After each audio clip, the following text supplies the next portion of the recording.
again, everybody. This is Hank Zona of the Grapes Unwrapped.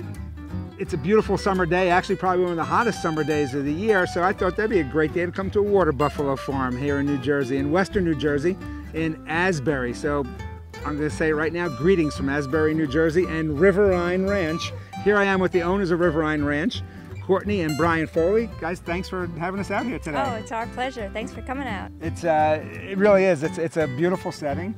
You are raising water buffalo. We are. In New Jersey. As crazy as it sounds, we are. They're not native to New Jersey, are they?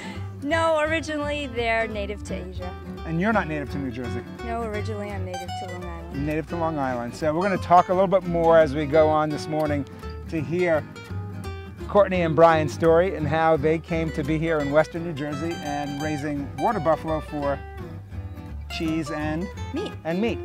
Be back in a moment.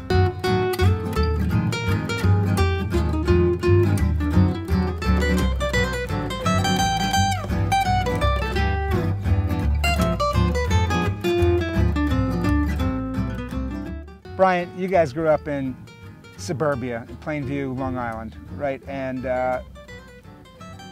whose bright idea was this to have a farm? Right here, Courtney's idea. Courtney always wanted a farm, and you know, as we were living in, actually at that time we moved to Queens, and we were living in Queens. Not a lot of farmland there. Not a lot of farmland out there, and she always talked about owning a farm and living a farm life, and I thought she was crazy.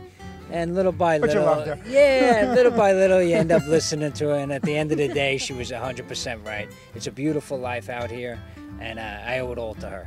So, but you're a Long Islander, New Jersey. Yeah, New Jersey. Yeah, that was a tough one, and I looked all over the place, and then Courtney kept on saying to, you know, go look in New Jersey. I said, no way, you know, and then finally I came here one time, and you come out to Warren County, it's just a beautiful area, and it's just a beautiful place to raise animals and start a farm, you know. So again, she was right. That works great for your relationship, doesn't it? So you wanted to have a farm. I always did. But you didn't start with water buffalo. No, like when I was a child, just like every child wants to have a pony and a couple chickens, and lo and behold, we turned into this. But you started with sheep and goats. So when we moved out to Jersey, we had no experience with livestock, and so we bought a few goats, bought a few sheep. We knew we wanted to milk an animal, so we started with them. We also started growing heirloom tomatoes because we had to feel out the market. Were we marketeers? Like, was this going to be our life? And so we started selling the tomatoes, high quality heirloom tomatoes, and we loved it. So then we did some research, and as you know, we love cheese, and so we were looking to diversify ourselves because we knew we wanted to milk a larger animal than a sheep or a goat. So then we started doing some research on animals that would be efficient on eating only grasses. Right, you're really focusing on real grass-fed pasture and hay, and which has a big impact on the flavor of the milk and the meat. Exactly. We chose the water buffalo because as we were looking for different breeds of cows, we came across Italy and the water buffalo. We saw that there weren't many farms in the U.S. doing it. We said, hey, this might be a great idea. So you basically own a farm, which is a full-time and a half job. Sure. Yes. But of course, you also have a full-time job. What do you do in your other career? Yeah, I'm an electrician. You're an electrician. And your other career? You're a school teacher. You're a school teacher. So in all your spare time, you own and run a farm. Yes. With, now you've got this main property. Yes. And 2 other properties that you're using. So how many head, it's head, right? Head of water buffalo do you have? We have about 100 animals. 100 animals. Yeah. And how many of those are specifically for producing milk? This year, by the end of the season, we'll be milking 30 of them. Great. The idea, living in Queens, was you didn't just want to be a farmer, but you wanted to sell to New York City farmers markets.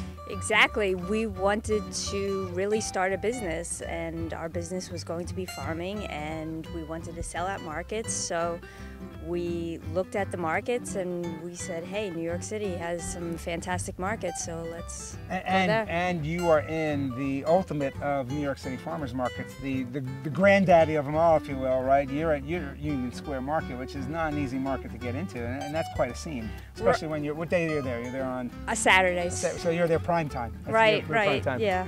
I mean, we have a unique and high quality product, and that's what Union Square stands for, so it was a perfect fit. Yeah.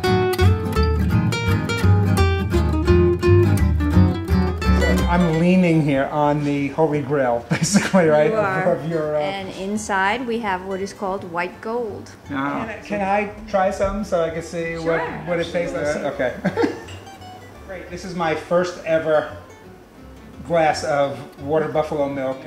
I'll salute Fred and Barney, who also were members of the Royal Order of Water Buffaloes. Yeah. So, cheers. Wow. Yeah, do. I have to stop my car with my bare feet now. No, this is really, this is really clean tasting. You know, and I'm going to say this, cow's milk, it's almost, you want to do this after you drink it. This is really clean. Excellent. Let's go see some cheese.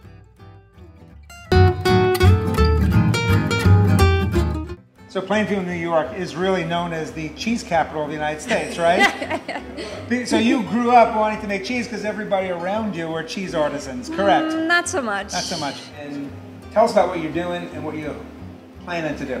Okay, so what we have here is we have our spiced labna, which we do the traditional Middle Eastern spices of za'atar. And then we do a full-fat cream lime yogurt. Then we have ricotta cheese. And then this is part of our Sunday experiments, a camembert type cheese. We also make mozzarella in small batches. And at this point, we're still feeding the calves some milk, so we don't have a lot of volume yet to bring it to market. But as the fall comes, we'll have enough volume. So let's taste, because that's what I like to do too. So what should we start with?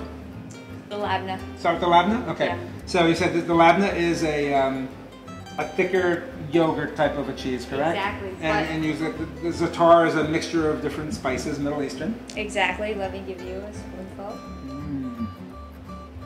Thank you. You're welcome. This is the point in every taping where I say I really love what I do. So then we have our yogurt, and there's a spoon right there. Good and good for you. With fresh Jersey blueberries, right? Yeah. Yeah. The expression I like to use is "what grows together goes together." So.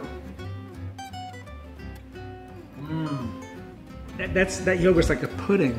Exactly. It's like pudding. It really is. It's almost a dessert. Yeah, and again, it's got great consistency. I can see now, I can really start to understand where that higher butterfat content in the milk. Next is the ricotta. So already I can tell this has a different consistency to the ricotta that I'm used to having. These are almost like curds. Yes. And, wow, that's cheesy goodness. What's last on our cheese parade?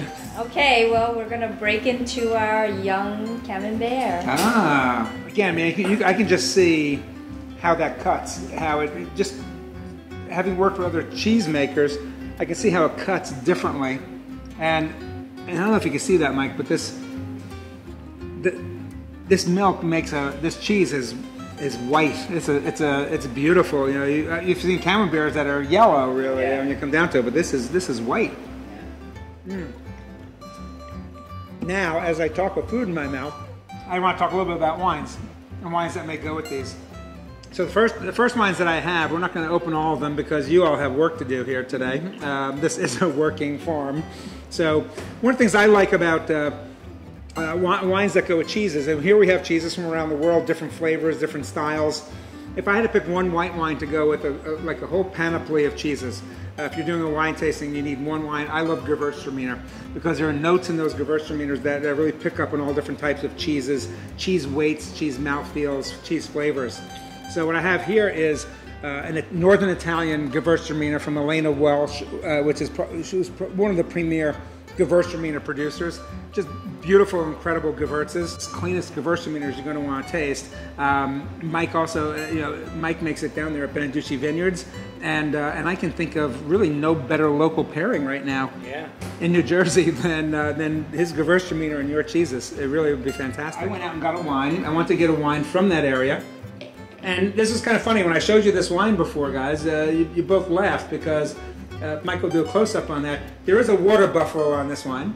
This is a Falangina from San Salvatore. Interesting winery in that it is in Parkland in Campania.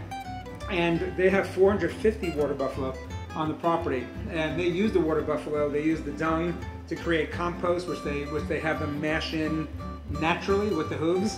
And maybe something to play with down the road, and put those guys to work. They're out there lounging and having mud baths. Well, they need to pull their weight around here, and too as well. So, but I'm gonna, if you can hold on to that for me a second, I'm gonna pour us some. Isn't that nice? Not too much though, because you have cheese to make and work to do. And I have my handy dandy Govino glasses, which go everywhere, and are easy for me to use. So, Falangina, a nice white crisp wine. This will go great with that buffalo mozzarella. This will go great with that caprese salad. It actually will work with the other cheeses here as well. Cheers. Cheers. Cheers.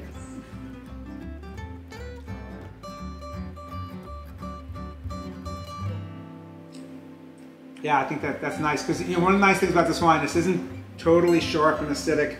There's a little bit more of a mouthfeel to it, which I think would work really nicely because your cheeses, again, have that really nice, it's not full body, but it's like a medium body cheese. Those cheeses don't disappear on the palate, and this is nice wine. I think and it's got the fruit that will go nicely with that good base flavor on those. So this is the point again where I say I really love what I do, but I don't make that up on a day like today when I'm with people like Courtney and Brian, who not only make good product, but they're really passionate about it and they're having a blast doing it. I know every day is not always a walk in the park or a walk on the farm, but really you guys are doing great stuff and you're doing what you love. So again, thank you so much for having me out here. Thank you. Cheers. Cheers, Brian.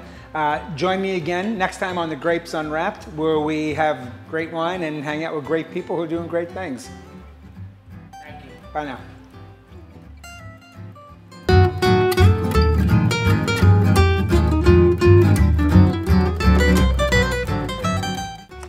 That's action sound. That's not me after a glass of wine. That's her wine. Yes. That's the best, right? Good to the last drop. That's it. Wow. Okay, oh, yeah, oh. Well done. Made yogurt. Yeah. Yeah. You're my friend. She's gonna make cheese. She's my friend now. Yeah, no, that's it. When will she start producing milk? What age? Probably about 2 years of age. Going for a ride. Wee-haw! Yeah. Okay.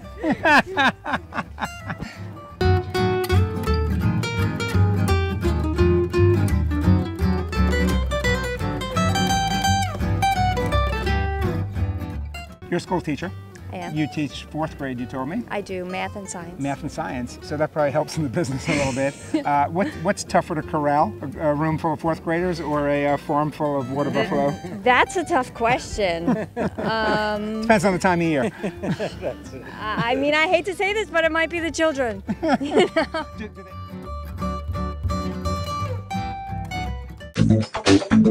they...